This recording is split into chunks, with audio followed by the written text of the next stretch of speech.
नमस्कार, मैं जिया सक्सेना और आप देख रहे हैं आरकेबी न्यूज़। और अब एक नज़र आज की ताज़ा खबरों पर। एनडीए उम्मीदवार और महाराष्ट्र के राज्यपाल सीपी राधाकृष्णन कुल 452 वोटों के साथ भारत के उपराष्ट्रपति चुने गए हैं। राज्यसभा के महासचिव पीसी मोदी ने कहा कि एनडीए उम्मीदवार और महाराष्ट्र के राज्यपाल सीपी राधाकृष्णन को 452 वोट मिले, उन्हें भारत का उपराष्ट्रपति चुना गया है। वहीं विपक्ष के उपराष्ट्रपति पद के उम्मीदवार पी सुदर्शन रेड्डी को 300 वोट मिले। शिवसेना यूबीटी नेता संजय राउत ने नेपाल की ताज़ा राजनीतिक हलचल पर टिप्पणी करते हुए प्रधानमंत्री मोदी और भाजपा को निशाने पर लिया है। नेपाल में सोशल मीडिया बैन और भ्रष्टाचार के खिलाफ हुए हिंसक प्रदर्शनों के बाद प्रधानमंत्री केपी शर्मा ओली ने इस्तीफा दिया था। इसके कुछ ही घंटे बाद राउत ने काठमांडू की आगजनी और हिंसा का एक वीडियो एक्स पर साझा करते हुए लिखा कि नेपाल आज, यह स्थिति किसी भी देश में पैदा हो सकती है, सावधान, भारत माता की जय, वंदे मातरम। उन्होंने अपनी पोस्ट में मोदी और भाजपा को भी टैग किया। राउत की टिप्पणी के बाद सोशल मीडिया पर बहस छिड़ गई है। समर्थकों ने इसे भ्रष्टाचार और दमन के खिलाफ चेतावनी बताया, जबकि आलोचकों ने उन पर अशांति फैलाने का आरोप लगाया। एक यूजर ने सवाल किया कि यह चेतावनी है या धमकी। राउत का यह बयान भारत में विपक्ष और सत्ताधारी दल के बीच नया वाक युद्ध छेड़ता दिख रहा है। नेपाल की सड़कों पर मचे बवाल और प्रधानमंत्री केपी शर्मा ओली के इस्तीफे के बीच काठमांडू के मेयर और पूर्व रैपर बालेंद्र शाह उर्फ बालेन शाह का नाम तेजी से उभर रहा है। सोशल मीडिया पर बालेन दाई, लीड लो जैसे नारे ट्रेंड कर रहे हैं और खासकर जेन ज़ी उन्हें देश का नया नेता मान रही है। 35 वर्षीय बालेन, जिन्होंने 2022 में स्वतंत्र उम्मीदवार के तौर पर मेयर का चुनाव जीता था, भ्रष्टाचार के खिलाफ सख्त रवैये और युवाओं की आवाज सुनने की इच्छा के लिए मशहूर हैं। टाइम मैगजीन ने भी उन्हें 2023 में टॉप 100 इमर्जिंग लीडर्स में शामिल किया था। हाल ही में सोशल मीडिया बैन और पुलिस की गोलीबारी से भड़के प्रदर्शनों के बीच उन्होंने युवाओं का समर्थन किया और संयम बरतने की अपील की। ओली के इस्तीफे के बाद कई लोग बालेन को अंतरिम प्रधानमंत्री के रूप में देख रहे हैं। हालांकि पारंपरिक दलों की राजनीति के बीच उनकी राह आसान नहीं होगी, लेकिन वे आज नेपाल की नई पीढ़ी के लिए उम्मीद की किरण बन चुके हैं। नेपाल में चल रहे जेन ज़ी प्रदर्शनों को देखते हुए भारत सरकार ने अपने नागरिकों के लिए एडवाइजरी जारी की है। विदेश मंत्रालय के प्रवक्ता रणधीर जायसवाल ने बताया कि हालात सामान्य होने तक भारतीयों को नेपाल की यात्रा से बचना चाहिए। जो भारतीय पहले से नेपाल में हैं, उन्हें अपने निवास स्थान पर ही रहने और सड़कों पर ना निकलने की सलाह दी गई है। साथ ही स्थानीय प्रशासन और काठमांडू स्थित भारतीय दूतावास के निर्देशों का पालन करने को कहा गया है। किसी भी आपात स्थिति में भारतीय नागरिक दूतावास से इन नंबरों पर संपर्क कर सकते हैं। 977980860288 और 977981032634 व्हाट्सएप कॉल पर भी उपलब्ध हैं। नेपाल में सोशल मीडिया बैन के विरोध में भड़के प्रदर्शनों ने हिंसक रूप ले लिया है। संसद और नेताओं के घरों पर हमलों के बाद प्रधानमंत्री केपी शर्मा ओली और कई मंत्रियों ने इस्तीफा दे दिया। हालात को देखते हुए सुरक्षा अलर्ट जारी है। नेपाल की सेना और अन्य सुरक्षा एजेंसियों के प्रमुखों ने मंगलवार को एक संयुक्त अपील जारी की, जिसमें प्रदर्शनकारियों से संयम बरतने और बातचीत के जरिए संकट का समाधान करने का आग्रह किया गया। उन्होंने कहा कि चूंकि राष्ट्रपति द्वारा प्रधानमंत्री का इस्तीफा पहले ही स्वीकार कर लिया गया है, इसलिए हम सभी से संयम बरतने और इस कठिन परिस्थिति में जान माल को और नुकसान न होने देने का आह्वान करते हैं। उन्होंने सभी संबंधित पक्षों से राजनीतिक बातचीत के जरिए समस्या का शांतिपूर्ण समाधान निकालने का भी आह्वान किया। नेपाल में सरकार के खिलाफ हो रहे हिंसक विरोध प्रदर्शनों पर पश्चिम बंगाल की मुख्यमंत्री ममता बनर्जी ने सिलीगुड़ी और कलिम्पोंग के लोगों से शांति बनाए रखने का आग्रह किया। उन्होंने लिखा कि देखिए, नेपाल मेरा देश नहीं है, यह एक विदेशी देश है, इसीलिए मैं इसके आंतरिक मामलों पर टिप्पणी नहीं कर सकती। भारत सरकार बयान दे सकती है, लेकिन मैं नहीं। नेपाल हमारा पड़ोसी है और हम नेपाल, श्रीलंका, बांग्लादेश, भूटान और अन्य सभी सीमावर्ती देशों से प्रेम करते हैं। अगर भारत सरकार हमें निर्देश देती है तो हम उसके अनुसार कार्रवाई करेंगे, अन्यथा स्थिति से निपटना उनकी जिम्मेदारी है। हालांकि मैं नेपाल के साथ सीमा साझा करने वाले सिलीगुड़ी और कलिम्पोंग के लोगों से शांति बनाए रखने की अपील करना चाहूंगी। नेपाल में सोशल मीडिया बैन के खिलाफ शुरू हुआ आंदोलन अब देश का सबसे बड़ा युवा विद्रोह बन चुका है, जिसका नेतृत्व 36 वर्षीय एक्टिविस्ट सुदन गुरुङ कर रहे हैं। गुरुङ, जो हामी नेपाल एनजीओ के अध्यक्ष हैं, ने छात्रों को स्कूल यूनिफॉर्म और किताबों के साथ शांतिपूर्ण मार्च का आह्वान किया था, लेकिन सरकार द्वारा फेसबुक, इंस्टाग्राम, व्हाट्सएप और यूट्यूब जैसे 26 प्लेटफॉर्म पर बैन लगाने के बाद यह विरोध हिंसक हो गया। सोमवार को काठमांडू में संसद के बाहर हुई गोलीबारी में कम से कम 21 लोग मारे गए और 300 से अधिक घायल हुए, जिससे गुस्सा और भड़क उठा। केपी चोर, देश छोड़ जैसे नारे राजधानी में गूंजने लगे। एमनेस्टी इंटरनेशनल और संयुक्त राष्ट्र ने हिंसा की निंदा की और निष्पक्ष जांच की मांग की है। आंदोलन अभी जारी है और नेपाल की राजनीतिक अस्थिरता को और गहरा कर रहा है। नेपाल में भ्रष्टाचार और सोशल मीडिया बैन के खिलाफ आंदोलन मंगलवार को हिंसक हो गया। कर्फ्यू के बाद जनरेशन जेड के युवा सड़कों पर उतर आए और संसद भवन, राष्ट्रपति भवन व सुप्रीम कोर्ट पर हमला किया। प्रदर्शनकारियों ने कई मंत्रियों और पूर्व प्रधानमंत्रियों प्रचंड व शेर बहादुर देउवा के घरों को आग के हवाले कर दिया।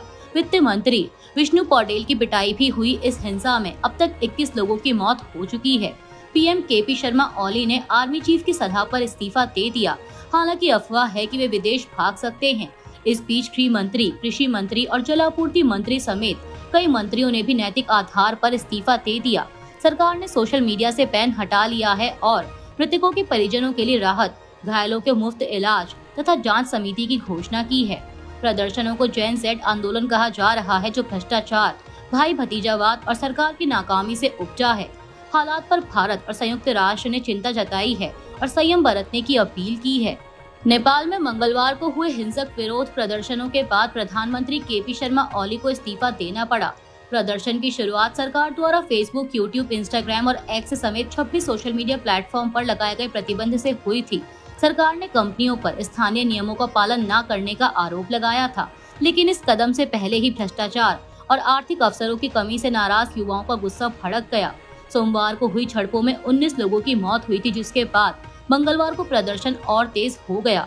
आयोजकों ने इसे जनरेशन जेड का आंदोलन बताया, जिसमें स्कूली बच्चे और कॉलेज के छात्र भी शामिल थे।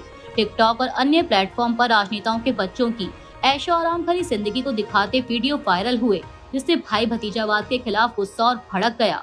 नारों में लिखा था, भ्रष्टाचार बंद करो, सोशल मीडिया नहीं। युवाओं ने नेताओं पर #nepo babies, #politicians nepo baby Nepal और भाई भतीजावाद के आरोप लगाए हैं। नेपाल में प्रधानमंत्री केपी शर्मा ओली के इस्तीफे और हिंसक विरोध प्रदर्शनों के बाद भारत ने नेपाल सीमा पर सुरक्षा कड़ी कर दी है और हाई अलर्ट जारी कर दिया है।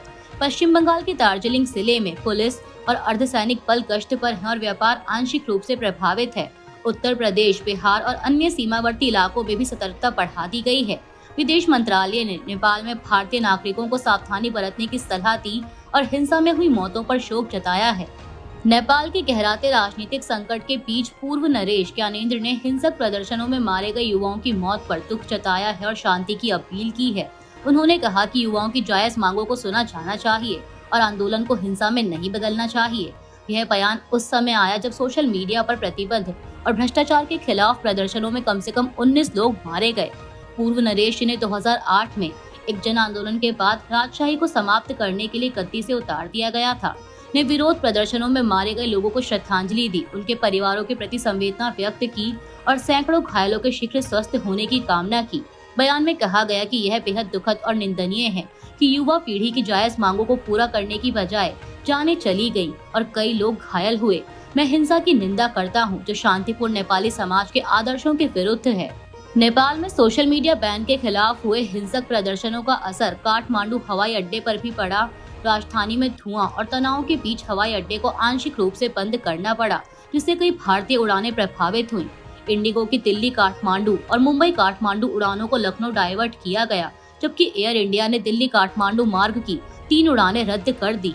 राजधानी काठमांडू और अन्य शहरों में कर्फ्यू लगा दिया गया है और स्कूल बंद कर दिए गए हैं। संयुक्त राष्ट्र मानवाधिकार के पूर्व अधिकारी अजीत संघाई ने गजा की स्थिति पर गंभीर चेतावनी दी है। उन्होंने कहा कि इसराइली हमलों से गजा शहर पूरी तरह तबाह हो सकता है और वहां कुछ भी नहीं बचेगा। बीबीसी से बात करते हुए उन्होंने बताया कि पानी की टंकियां, सड़कें और जरूरी इमारतें पहले ही नष्ट हो चुकी हैं, खासकर गजा के उत्तरी हिस्से में। उनका कहना है कि अब गजा शहर का भी यही हाल होने का डर है। संघाई ने बताया कि हजारों लोग दक्षिण की ओर जाने की कोशिश करेंगे, लेकिन कई लोग अपने घर छोड़ना नहीं चाहेंगे, क्योंकि उन्हें लगता है कि एक बार जमीन छोड़ने के बाद वे लौट नहीं पाएंगे। इसराइल ने लोगों को अल-मवासी जाने को कहा है, जिसे मानवीय क्षेत्र घोषित किया गया है, लेकिन संघाई ने साफ कहा कि गजा के मध्य या दक्षिणी हिस्से में भी कोई जगह वास्तव में सुरक्षित नहीं है।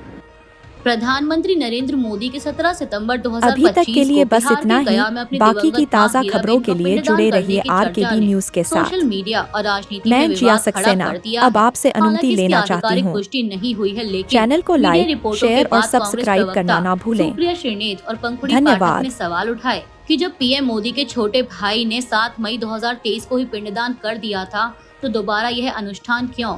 विपक्ष ने इसे राजनीतिक स्टंट बताया और आरोप लगाया कि मोदी ने उस समय कर्नाटक में रोड शो किया था। सोशल मीडिया पर यूजर्स भी बटे नजर आए। कुछ ने इसे धार्मिक परंपराओं का दुरुपयोग कहा, तो कुछ ने मोदी का बचाव किया। बिहार चुनावी माहौल के बीच इस मुद्दे को वोट बैंक से भी जोड़ा जा रहा है। बीजेपी ने इसे व्यक्तिगत आस्था का मामला बताया, जबकि विपक्ष ने इसे चुनावी पिंडदान करार दिया है। सुप्रीम कोर्ट ने सोमवार को तेलंगाना हाई कोर्ट के फैसले को बरकरार रखा, जिसमें बीजेपी की तेलंगाना यूनिट द्वारा राज्य के मुख्यमंत्री रेवंत रेड्डी के खिलाफ दायर मानहानि के मामले को खारिज किया गया। बीजेपी ने यह मामला 2024 के लोकसभा चुनावों के दौरान रेवंत रेड्डी के कथित मानहानिकारक बयान के आधार पर दायर किया था।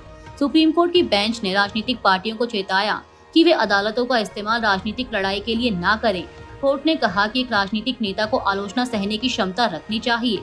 इस मामले में आरोप था कि रेवंत रेड्डी ने कांग्रेस के साथ मिलकर यह झूठी राजनीतिक कहानी तैयार की कि बीजेपी आरक्षण समाप्त कर देगी। चीन के राजदूत जू फेईहोंग ने अमेरिका द्वारा भारत पर लगाए गए 50% टैरिफ को अनुचित और बिना सोचे समझे बताते हुए आलोचना की है।